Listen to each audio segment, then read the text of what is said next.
The only issue I've had with this car since I put the engine in has been I can't get the Speedo to work. So I've changed the speedometer cable out and still couldn't get it to work.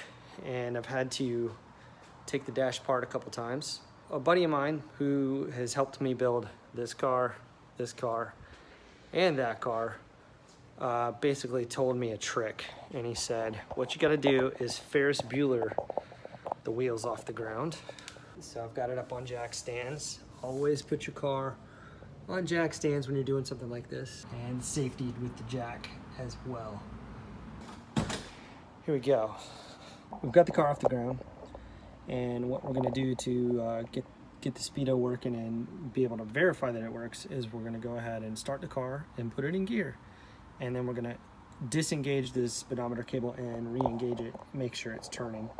Because the other end of the speedometer cable goes up into a gear that goes into the transmission, and there's a little square peg that goes into that plastic gear, and that has to be all the way in for it to register a speed. And again, the car has to be in gear for this to register. So we've got it off the ground, and we're gonna start it and see how it goes.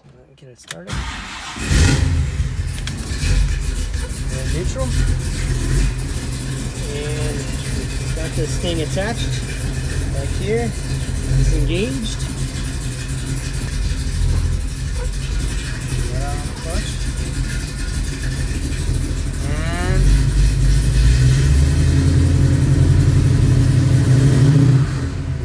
got up to 15 miles an hour. So then we're going to hit the brake just to stop the wheels from rotating. I'm going to tighten it down to make sure it continues to work. But so far so good. We're going to have to road test it after this. Brake, yep, back to 0. And now what I need to do is go up in here and tighten this with a wrench. And I think we'll be good to go. Get up in there and tighten this mug. Lock it down. Make sure it's nice and snug before it goes back in there. It's these helpful phone a friend moments that really make working on cars a lot easier, especially when you're dealing with folks that know automobiles, old cars, and Fords specifically. I've got a bunch of friends that have helped me out over the years. Michael Richards is one of those guys. Forever grateful for all those little tips. So yeah, this one worked really well, and it's been bugging me for weeks that I can't get it figured out.